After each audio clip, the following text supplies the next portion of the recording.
의뢰인의 행복만 생각합니다. 법률 문제로 고민에 빠지신 분들에게 정확한 정보를 제공하여 현명한 선택을 하도록 도와드리는 소송 가이드입니다.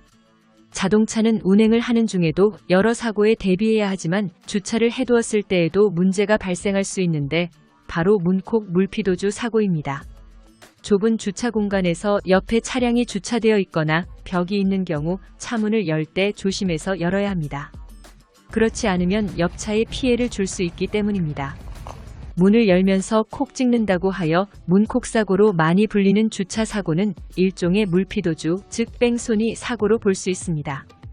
하지만 과거에는 이 문콕 행위에 대해서 마땅히 처벌을 할 수 있는 법안이 없었기 때문에 피해를 입은 사람만 억울한 실정이었습니다. 그러나 이제는 도로교통법의 개정으로 인해 문콕 사고도 처벌의 대상입니다. 피해의 크고 작음을 떠나 나의 과실로 누군가에게 피해를 주었다면 당연히 보상해줄 의무가 있습니다. 이에 따라 주차를 하면서 다른 사람의 차량에 흠집을 내었다면 고의나 과실의 여부와 관계없이 연락을 취하셔야 합니다.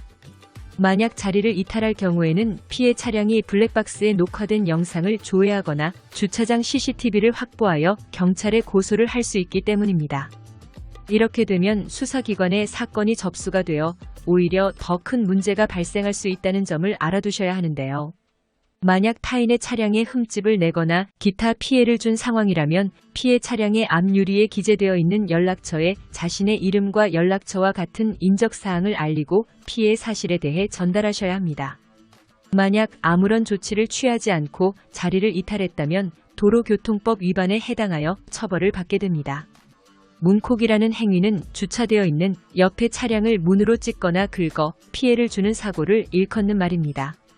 일상생활 속에서 매우 빈번하게 발생하지만 일일이 대응하기 번거롭고 피해가 그리 크지 않다는 점을 근거로 많은 사람들이 대수롭지 않게 여기지만 정해진 절차를 밟아 대응하고자 한다면 충분히 대응이 가능한 문제입니다.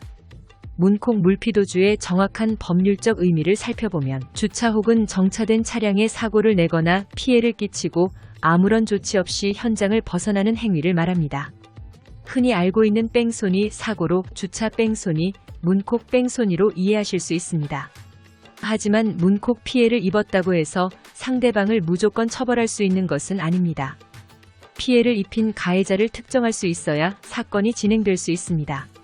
많은 경우 2단계에서 피해를 입힌 차량을 찾지 못하여 처벌이 이어지지 않는 경우들도 있습니다. 따라서 문콕 물피도주의 흔적을 발견한 차주라면 흔적을 바로 복구하지 말고 당시의 차량 상태를 사진으로 남겨두고 주차장이라면 주차장의 CCTV 확보와 주변 차량의 블랙박스 영상을 확보하거나 주변에 목격자가 있었다면 찾는 것이 좋습니다. 또한 자신의 차량에 부착된 블랙박스 영상을 확보하여 경찰에 신고하는 것이 좋은데요. 물론 이런 영상들이 없다 하더라도 경찰에 사건이 접수되면 수사권을 가진 경찰들이 별도로 조사에 나섭니다. 하지만 사건 당사자도 꼼꼼하게 증거를 확보하는 것이 더욱 도움이 될 수 있으니 가능한 많은 증거 자료를 확보하여 신고하는 것이 좋습니다. 특히나 블랙박스 영상의 경우 개개인의 소유물이기 때문에 목격자가 있었다 하더라도 이 영상을 오랫동안 가지고 있지 않을 수 있습니다. 따라서 문콕 사고로 신고를 고려하고 계시다면 빠른 시일 내에 진행하시는 것이 안전합니다. 문콕이라는 사고 자체만 놓고 보면 사고가 그리 심각하지 않아 큰 문제가 없다고 생각하기 쉽습니다. 하지만 이 역시도 일반적인 범죄 행위와 마찬가지로 민형사상의 책임을 동시에 질 수 있는데요. 도로교통법이 개정되어 현재에는 다른 사람의 차량에 피해를 주고 자리를 이탈한 주차 뺑소니 사고를 낸 경우에는 20만 원 이하의 벌금형이나 구류에 처해질 수 있습니다. 만약 피해 차량이 신고하여 문콕 뺑소니로 처벌을 받게 된다면 이 처벌 내역을 가지고 피해 당사자는 별도의 민사소송을 제기할 수 있습니다. 차량이 파손되어 파손된 수리비 등을 배상하라는 내용으로 소 제기가 가능한 것입니다. 따라서 피해를 입은 입장이라면 첫 번째로 빠르게 증거를 회복하여 신고를 하시고 상대방에게 처벌이 내려졌다면 이를 근거로 민사소송으로 피해 금액에 대한 보상까지 가능하다는 점을 참고하세요. 소송 가이드는 법률적으로 문제가 될 수 있는 부분에 관해 상세히 설명을 드리고 그 해결책에 관하여 근거 법령 및 관련 법령을 제시하는 길잡이를 해드립니다. 항상 노력하는 자세로 의뢰인의 이익을 최우선하는 모습을 보여드리겠습니다. 소송에 대한 자세한 상담을 원하신다면 변호사 상담 신청을 누르시고 더 많은 정보를 보고 싶으시다면 소송 가이드 카페를 방문하시면 됩니다. 내용이 마음에 드셨다면 구독과 좋아요, 알림 설정 부탁드립니다.